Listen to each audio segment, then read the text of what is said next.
नमस्कार, बहुत स्वागत है आप सभी का। मैं हूं आपके साथ लोकेंद्र त्यागी। तीसरे चरण का मतदान कल पूरा हो गया, जिसका जो डेटा है, जो ऑफिशियल डेटा है चुनाव आयोग की तरफ से जारी किया गया, उसकी जानकारी भी सामने आ गई है। और एमपी में 9 सीटों पर 66.5% मतदान दर्ज किया गया।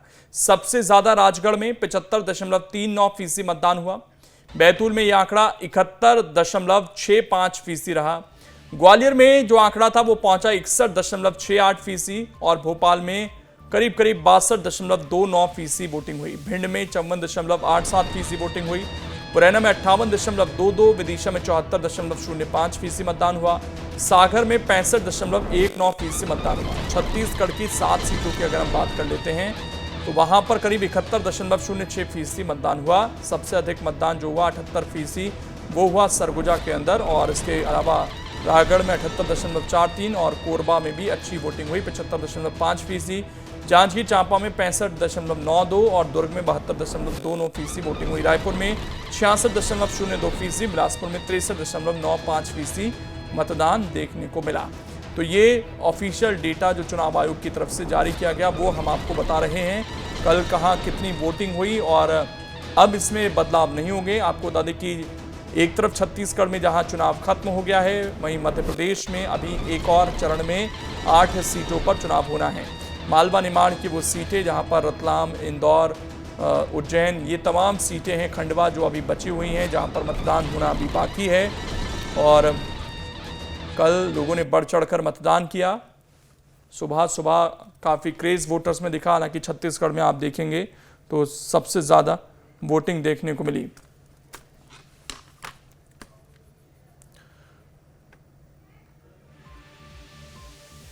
तो आपको बता दें कि बैतूल में 72.65% मतदान दर्ज किया गया।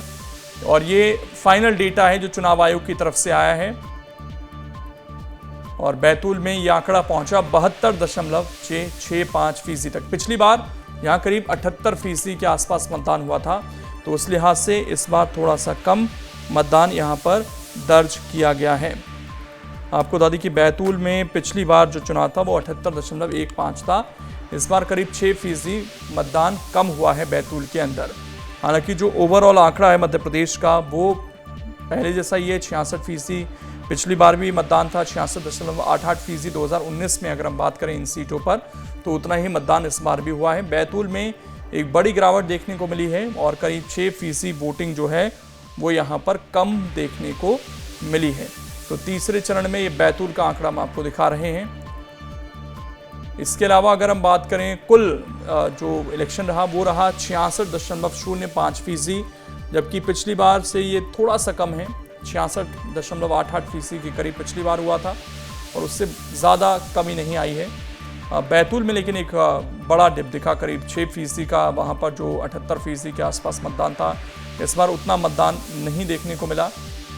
और इसके अलावा अगर हम बात करें भोपाल की तो 62.29% यहाँ पर देखने को मिला है। और पिछली बार से कम है, यहाँ भी 65.7% पिछली बार का जो चुनाव था वो भोपाल में देखने को मिला था। तो करीब 3% भोपाल में भी कम हुआ है। गुना का आंकड़ा आपके पास है। गुना में आपको बता दें कि वोटिंग बढ़ी। पिछली बार ये 70.32% थी जो 71.65% तक इस बार पहुंची।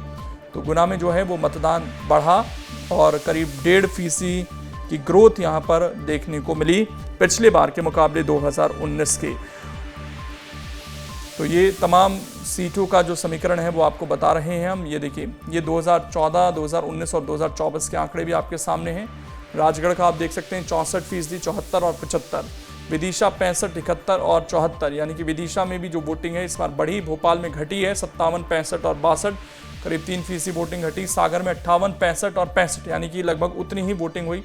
बैतूल में करीब 6% जो है मतदान कम हुआ है इस बार। और ग्वालियर में आप देखेंगे 52, 59 और 61। हमारे सहयोगी अतुल इस वक्त जुड़ गए हैं। अतुल, लगभग वैसा ही मतदान जैसा 2019 में देखने को मिला था। अगर इसको हम थोड़ा सा डिकोड करने की कोशिश करें और पॉलिटिकल पंडितों को अगर हम समझने की कोशिश करें तो क्या आकलन इस बार निकल कर आया है तीसरे चरण की वोटिंग का?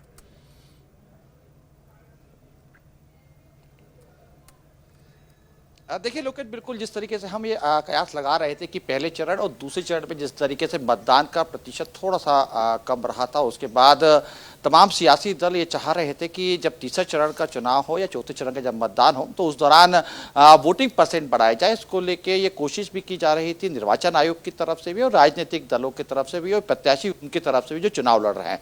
देखिए थोड़ा बहुत हमने देखा कि किस तरीके से असर भी हुआ, खासतौर पर राजगढ़ सहित हम अगर गुना की बात करें, सागर की बात करें, ये तमाम ये क्षेत्र हैं, यहाँ पे वोटिंग परसेंट जो है 2019 के लगभग ही हमें दिखाई दिए हैं। हालांकि कुल वोटिंग की भी अगर हम देखें तो 2019 में जिस तरीके से हम कह रहे थे कि भोपाल सहित अलग जगह जो बम्पर वोटिंग हुई तो समानता कहीं थोड़ी बहुत ऊपर नीचे जरूर हुआ, लेकिन कहीं ना कहीं जो निर्वाचन आयोग और सियासी दल की जो कोशिशें थी वो थोड़ी सी रंग लाती हुई दिखाई दी और मध्य प्रदेश के अंदर वोटिंग तीसरे चरण के अंदर बेहतर परिणाम के साथ हमें दिखाई दे रही है। लेकिन चौथे चरण को लेकर भी यही कोशिश की जा रही है। चौथे चरण को लेकर तमाम राजनीतिक दल चूंकि तीसरे चरण में थोड़े से उत्साहित हुए हैं, अलग अलग लोकसभा सीटों को लेकर थोड़ा बहुत अंतर ऊपर नीचे जरूर कुछ हुआ है, लेकिन पिछले जो दो चरण थे उससे बेहतर कहीं ना कहीं जो है प्रतिशत सामने निकल के आया। ये उनके लिए उत्साहित करने वाली बात है और चौथे चरण में भी इसी को ही बरकरार रखने की कोशिश कर रहे हैं। देखिए चौथे चरण का चुनाव 13 मई को होना है और 13 मई को लगभग 8 सीटों के ऊपर मध्य प्रदेश के अंदर चुनाव होगा। इन 8 सीटों में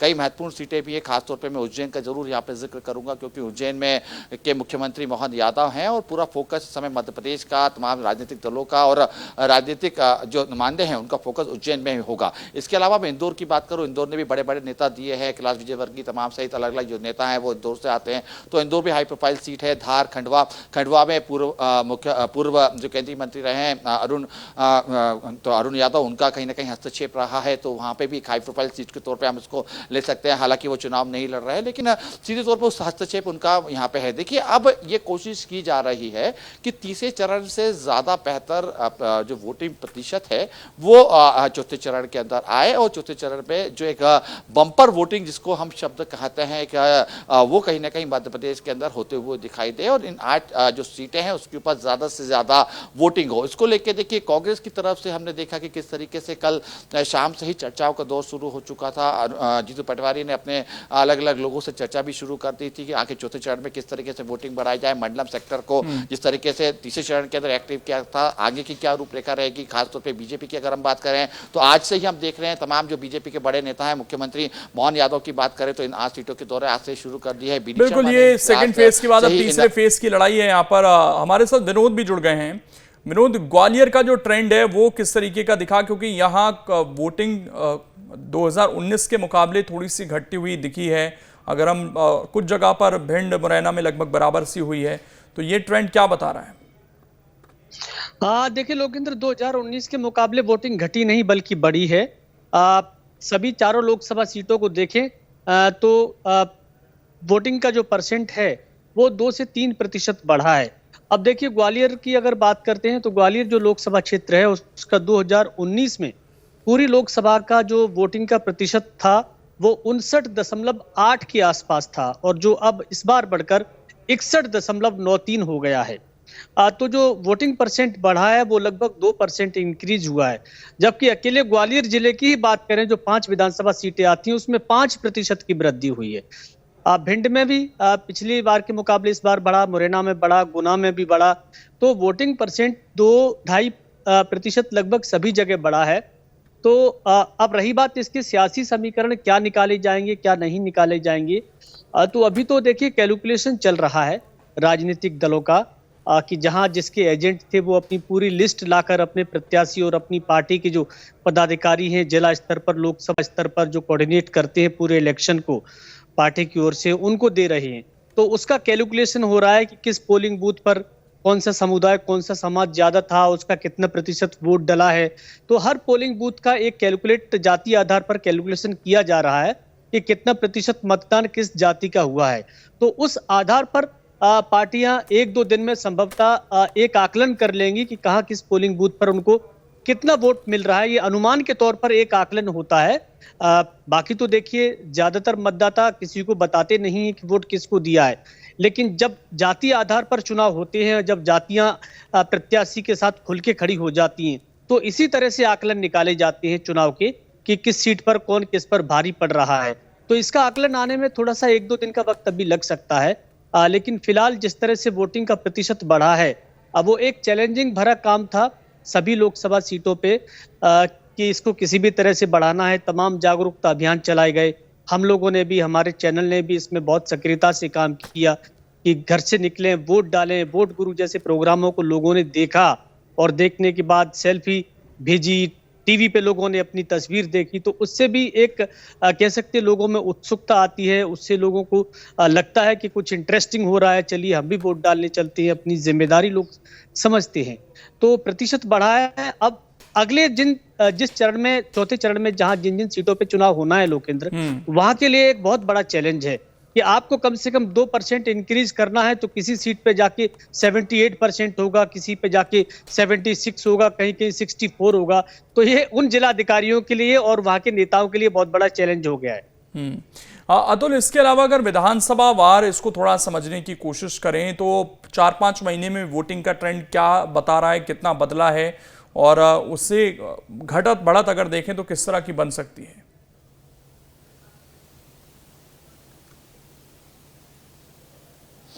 देखिए लोकेश, देखिए अगर हम ये इसको विधानसभा चुनाव और लोकसभा चुनाव से अगर तुलना करने की कोशिश करें तो दोनों के ही चुनावी जायके और चुनावी मुद्दे अलग अलग रहते हैं। और 2023 में हमने देखा कि जैसे भोपाल के अगर हम विधानसभाओं का देखें तो जो वोटिंग परसेंट विधानसभा के अंदर आए थे, लोकसभा में कल जब हम इसको देख रहे हैं तो उसका वोटिंग परसेंट थोड़ा सा कम रहा। राजगढ़ में भी इसी प्रकार से हमने देखा कि राजगढ़ की जो 8 विधानसभा थी, जो विधानसभा के वोटिंग परसेंट थे वो थोड़े से अलग थे और लोकसभा के थोड़े से अलग है। लेकिन बम्पर वोटिंग हम राजगढ़ में कह सकते हैं 76% के लगभग वोटिंग हुई है। हालांकि इसके अलावा भी अलग जो हमारे सहयोगी बता रहे थे, ग्वालियर में भी जिस तरीके से इंक्रीज वोटिंग बढ़ी है, गुना में भी वोटिंग बढ़ी है, विदिशा में भी हम देख रहे हैं कि लगातार जो वोटिंग परसेंट था वो बढ़ते हुए हमें दिखाई दिया। तो कुल मिला के ये कह सकते हैं कि देखिए, क्योंकि राष्ट्रीय लेवल का ये चुनाव होता है और जो मुद्दे भी होते हैं स्थानीय मुद्दों से ज्यादा राष्ट्रीय लेवल के जो मुद्दे होते हैं वो ज्यादा काम करते हैं। बहरहाल लेकिन ये कि संतोषजनक जरूर बात थी। लेकिन कल हम जिस तरीके से देख रहे थे अलग अलग बूथों में हम जब जा रहे थे और खासतौर पे हमने जब राजगढ़ और तमाम हमारे सहयोगी अलग अलग जगह से बता रहे थे कि दिन का तापमान लगभग 40 से 43 डिग्री टेम्परेचर तक पहुंच रहा था। और उस दौरान लगभग 12 बजे से लेकर 2 बजे के बीच में जब पूरी तरीके से गर्मी अपनी तेज तेवर में रहती है, उस दौरान भी जब पोलिंग बूथों के ऊपर भीड़ हमें दिख रही है, कतारें हमें दिख रही हैं, तो इसका मतलब साफ था कि जागरूकता अभियान जो चलाने का जिक्र निर्वाचन की तरफ से किया जा रहा था या सियासी दलों की तरफ से जो ठोस कदम उठाने की बात की जा रही थी वो ठोस कदम बिल्कुल उसका असर रहा। लेकिन 2019 का जो ओवरऑल हम देख रहे हैं, जो टैली आई है उसको शायद ब्रेक नहीं कर पाई। बैतूल, भोपाल, मुरैना, ये कुछ जगह रही जहां पर मतदान जो है वो घटता हुआ दिखा। बहुत शुक्रिया आप दोनों का जुड़ने के लिए और जानकारी देने के लिए। कई जगह पर बड़ा है। अब आपको ग्राफिक्स के जरिए दिखाते हैं कि चौथे चरण में किन सीटों पर मतदान है, कहां किससे टक्कर है और समीकरण यहाँ के क्या कहते हैं। तो सिलसिलेवार तरीके से आपको ग्राफिक्स के जरिए हम आपको बताते हैं और किस तरीके से पूरा ये चुनाव रहा। विदिशा में 2019 की तुलना में हम आपको बता दें कि किस तरीके का चुनाव हुआ था, वो आपके सामने है।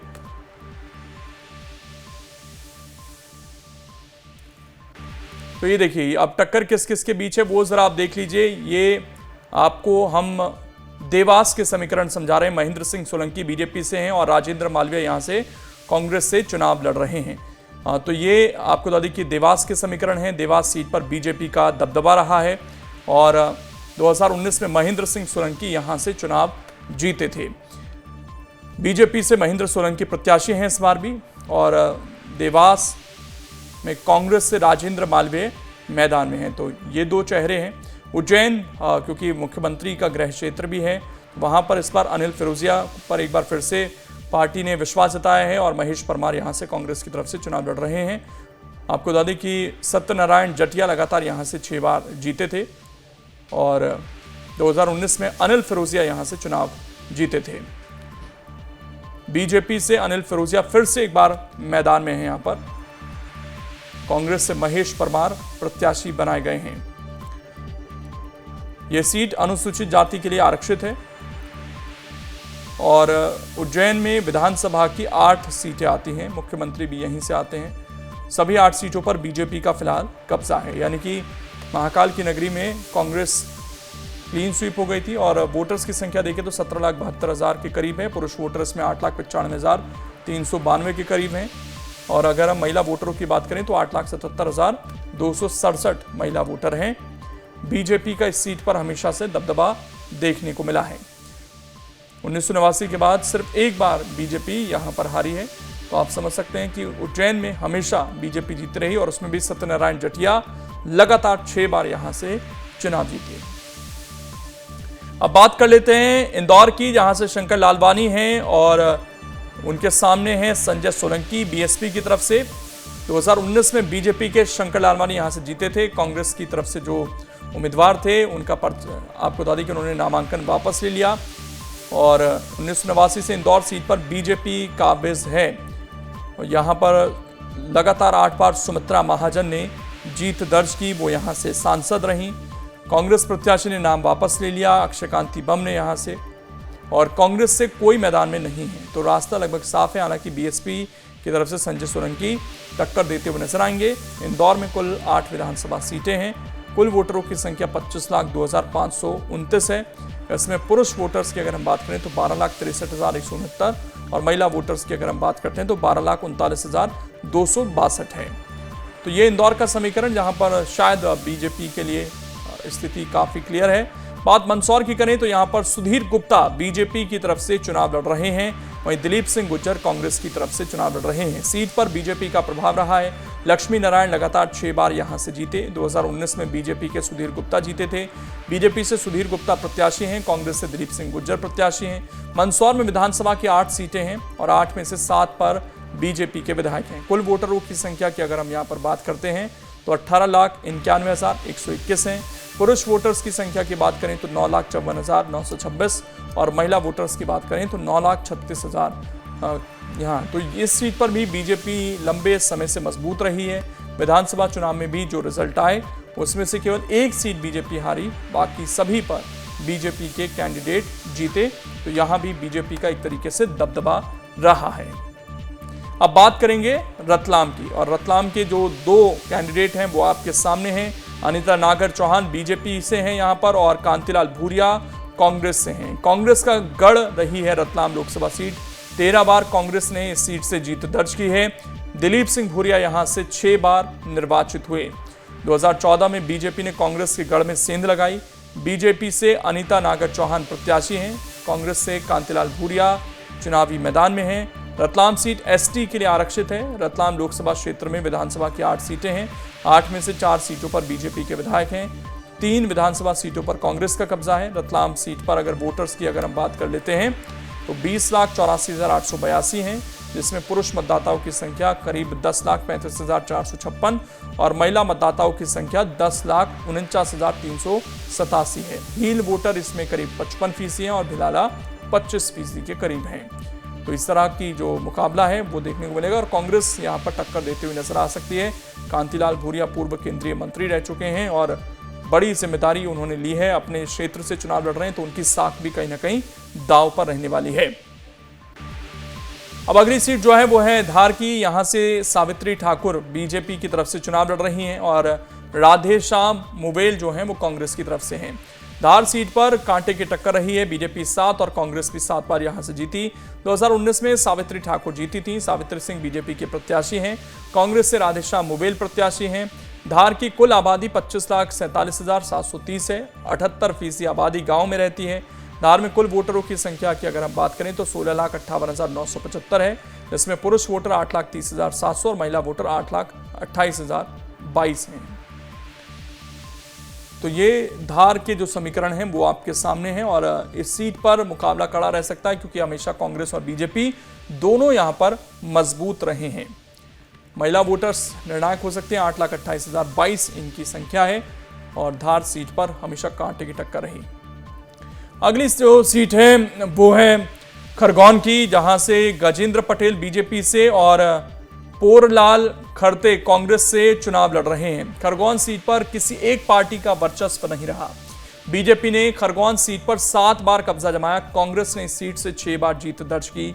2014 में इस सीट पर बीजेपी काबिज हुई थी। बीजेपी के गजेंद्र पटेल यहां से सांसद हैं। बीजेपी ने फिर से गजेंद्र पटेल पर भरोसा जताया।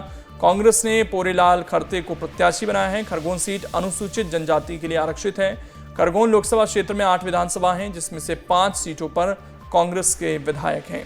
तो यहां पर अच्छा प्रदर्शन किया था। आपको बता दें कि कांग्रेस ने, और 8 में से 5 विधायक फिलहाल कांग्रेस के पास हैं। तो कांग्रेस इस सीट पर क्या कमाल करती है, ये देखने वाली बात होगी। अब तक खरगोन में 16 चुनाव हुए हैं, जिसमें से टक्कर बराबर की दिखी है। और खंडवा की अब बात करेंगे। अगली सीट जो आपके सामने, ज्ञानेश्वर पाटिल बीजेपी की तरफ से यहां से चुनाव लड़ रहे हैं और नरेंद्र पटेल कांग्रेस की तरफ से। खंडवा में पिछले 28 साल से बीजेपी का वर्चस्व है। 7 आम चुनाव में बीजेपी केवल 1 बार हारी। बीजेपी के नंद कुमार चौहान 6 बार यहां से जीते। 2014 में इस सीट पर बीजेपी काबिज है। बीजेपी के ज्ञानेश्वर पाटिल यहां से सांसद हैं। बीजेपी ने फिर से ज्ञानेश्वर पाटिल पर भरोसा जताया। खंडवा लोकसभा क्षेत्र में 8 विधानसभा सीटें हैं। 8 में से 7 पर बीजेपी का कब्जा है। खंडवा सीट पर 21,631 मतदाता हैं कुल मिलाकर। तो ये खंडवा के जो आंकड़े हैं वो आपके सामने हैं। 8 में से 7 सीटों पर बीजेपी काबिज है। तो बीजेपी यहां पर काफी स्ट्रांग रही है। 21,631 मतदाता कुल मिलाकर यहां पर हैं, जिसमें पुरुष मतदाता 10,65,540 हैं। और अगर महिला मतदाताओं की बात करें तो 10,35,032 उनकी संख्या है। ज्ञानेश्वर पाटिल यहां से जब नंद कुमार चौहान का निधन हुआ था तो उपचुनाव लड़े थे, जीते थे, और उनको पार्टी ने फिर से यहां से टिकट दिया है। नर्मदा जल योजना का लाभ यहां पर नहीं मिलता। ये तमाम मुद्दे हैं खंडवा के। खंडवा सीट पर 28 साल से बीजेपी का वर्चस्व है। और अब आपको ग्राफिक्स के जरिए प्रत्याशियों के राजनीतिक सफर के बारे में भी बताते हैं एक-एक कर। सबसे पहले महेंद्र सिंह सोलंकी बीजेपी की तरफ से हैं और आपको बता दें कि बाल्यकाल में ही राष्ट्रीय स्वयंसेवक संघ के स्वयंसेवक वो बन गए थे।